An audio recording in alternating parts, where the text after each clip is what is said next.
Selamat Selamat sore, sore, Assalamualaikum Kak. warahmatullahi wabarakatuh. Waalaikumsalam, Bang Doli. Jadi benar ini kalau kata Pak Mahfud bilang akal-akalan baru untuk ikut cawe-cawe presiden di RUU DKJ. Saya kira enggak seperti itulah ya. Sekarang ini kan gampang saja kita membuat statement yang bisa jadi stigma banyak orang ya. Dikit-dikit intervensi, dikit cawe-cawe gitu. Nah, karena saya tahu persis ini proses soal penyusunan undang-undang DKJ ini kan berawal dari kita menyusun undang-undang IKN.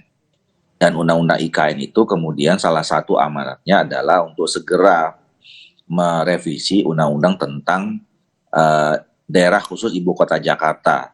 Kemudian kita sepakat merubah namanya menjadi daerah khusus Jakarta. Jadi namanya Undang-Undang DKJ, daerah khusus Jakarta. Nah, kemarin memang itu sudah ada pembicaraan.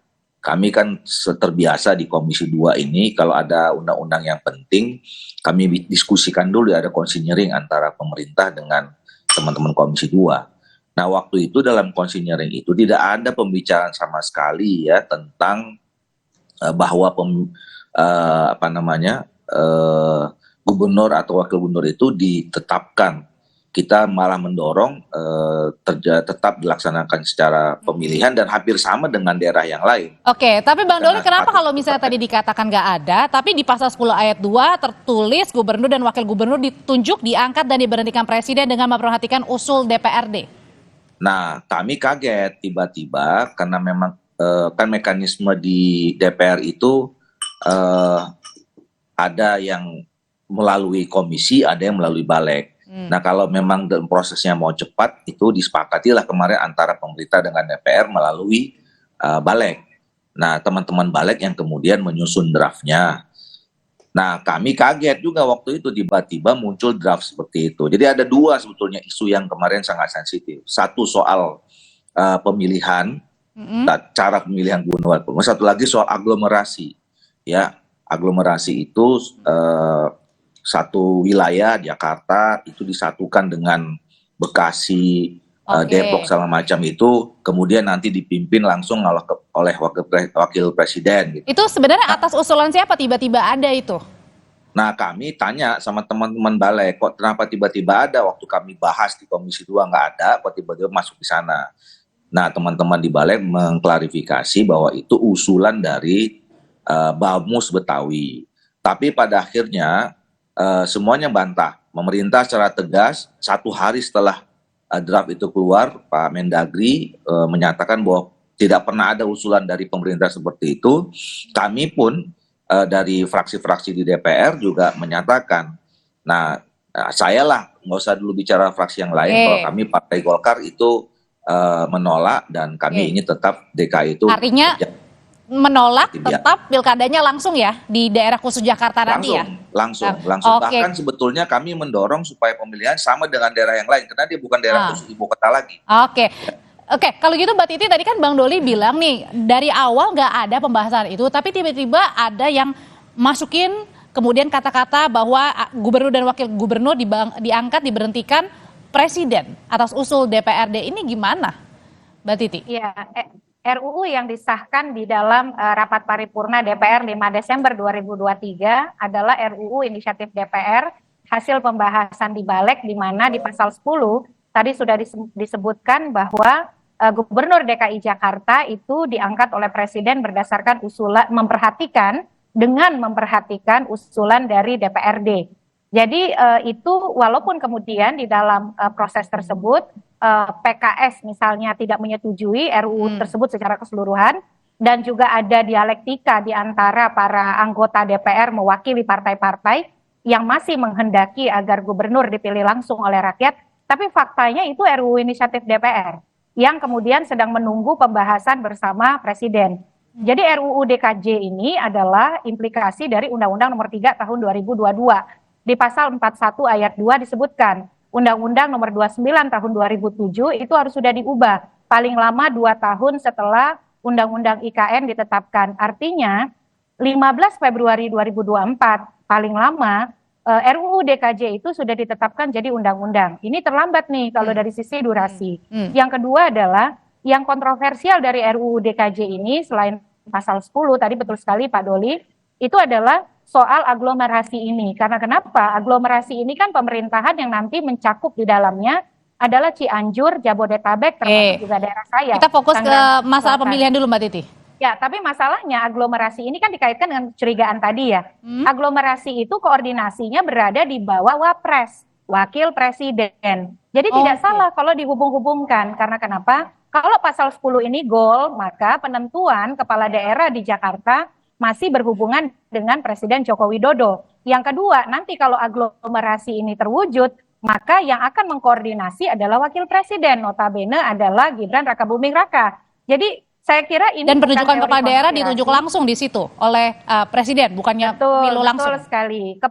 Kepala daerah ditunjuk oleh presiden, tidak dipilih langsung dengan memperhatikan usulan DPRD. Jadi polanya itu sama persis dengan pengangkatan penjabat. Penjabat itu polanya sama seperti itu. Jadi diangkat oleh presiden, memperhatikan usulan DPRD, walaupun memperhatikan itu tidak pernah jelas.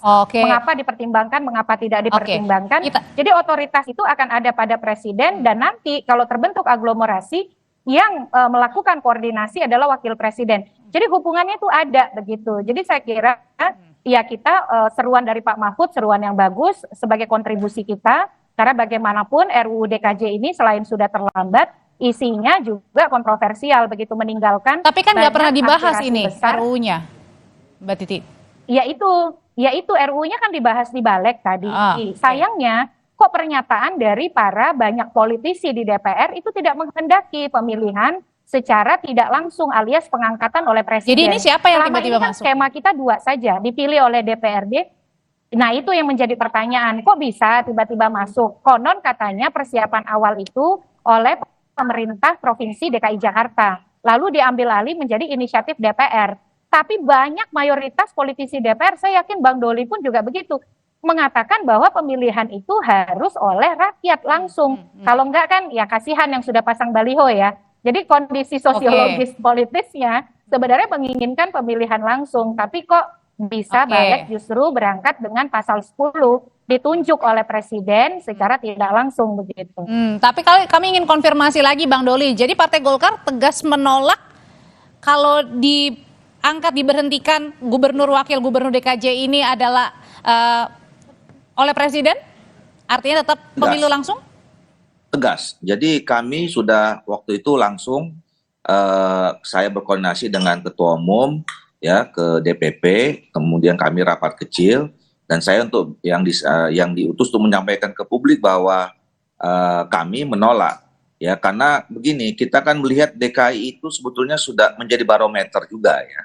Jadi dan selama ini pertumbuhan perkembangan demokrasinya cukup bagus. Jadi jangan kita buat mundur. Mereka jadi ibu kota saja itu ada pemilihannya gitu. Tapi sebenarnya ngobrolin tentang RU ini Bang, mohon maaf saya potong, ini sudah dibahasnya sampai mana sekarang ini? Sebelum nanti. Jadi memang disepakati waktu itu ini menjadi usulan inisiatif DPR. Nah, ya karena mekanisme kalau menjadi usul inisiatif DPR ini kan kalau dimulai dari komisi itu memang mekanismenya agak panjang karena usul komisi nanti disampaikan kepada pimpinan, disetujui, balik ke Balek untuk diharmonisasi dan sinkronisasi, masukkan lagi ke Komisi 2, baru diusulkan. Jadi, waktu itu karena ingin mempercepat waktunya, maka teman-teman sepakat langsung ke Balek. Nah, jadi Balek yang menyusun draft rancangan undang-undang. Nah, jadilah draft rancangan undang-undang ini, kemudian disampaikan ke pimpinan, diagendakan di rapat paripurna, disetujui menjadi usulan inisiatif DPR. Nah, draft ini sudah disampaikan kepada pemerintah, ya, pada pemerintah, dan pemerintah juga sudah menyampaikan kembali daftar isian masalahnya. Nah, sudah ada di pimpinan, tinggal kita menunggu kapan untuk bisa dibahas. Dan pemerintah juga tidak setuju, Bang Doli? Langsung, kalau saya waktu itu, saya secara informal waktu itu bertanya, karena waktu itu saya kan, itu tadi saya katakan, kami sudah membicarakan draft awalnya di Komisi 2 dengan Mendagri. Jadi begitu ada muncul itu, saya tanya sama Mendagri. Saya bilang, loh kok ini kok tiba ada seperti ini? Saya bilang, apakah ada perubahan? Nggak ada sama sekali. Oke. Nah, besoknya Pak Mendagri langsung keluarkan statement atas nama pemerintah bahwa tidak pernah ada pemerintah Oke, baik. punya draft Baik. seperti itu. Baik, Mbak Doli, kalau gitu saya ke Mbak Titi lagi. Mbak Titi tadi firm yakin bahwa bukan hanya Partai Golkar, tapi pemerintah juga udah firm yakin bahwa pemilihan DKJ ini tetap langsung ya, pemilihan masyarakat. Nah, terus pertanyaannya adalah kalau Pak Mahfud bilang ini khawatir akan potensi cawe-cawe presiden. Gimana kalau misalnya tiba-tiba nih di tengah-tengah jalan ada bisikan-bisikan yang akhirnya mengubah tadi pemilihan kepala langsung ini, kepala daerah langsung? Ya Mbak, saya ingin mengingat kembali proses revisi Undang-Undang Pemilu yang sebenarnya Bang Doli waktu itu sangat progresif. Ini sudah berkali-kali pembahasan dan juga semua fraksi setuju akan ada perubahan Undang-Undang Pemilu, tapi tiba-tiba datang bisikan-bisikan itu gitu ya. Akhirnya apa? Undang-Undang Pemilunya batal direvisi karena bisikan-bisikan tadi. Jadi bahkan ada fraksi yang masih membahas soal revisi Undang-Undang Pemilu, sorenya berubah. Tidak mendukung revisi Undang-Undang Pemilu karena ada bisikan tadi. Justru bagi saya sih alarm dari Pak Mahfud itu alarm bagi kita semua. Kita mengharapkan Pak Doli juga bisa menjadi pengawal. Pak Doli ini tinggal banyak yang harus dituntaskan. Salah satunya tadi ya revisi Undang-Undang Pemilu, apalagi banyak putusan MK yang meminta agar beberapa pasal itu ditinjau ulang dengan serius, termasuk juga mengawal pasal 10 ini.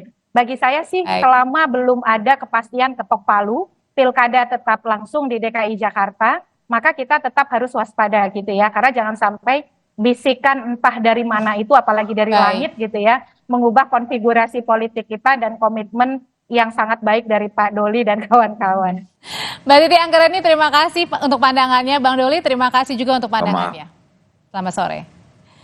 Tetaplah di Kompas Petang, Saudara. Partai Golkar akan mengkaji hasil putusan Mahkamah Konstitusi soal ambang batas parlemen 4%. Golkar menyebut putusan MK terkait ambang batas akan dikembalikan ke DPR.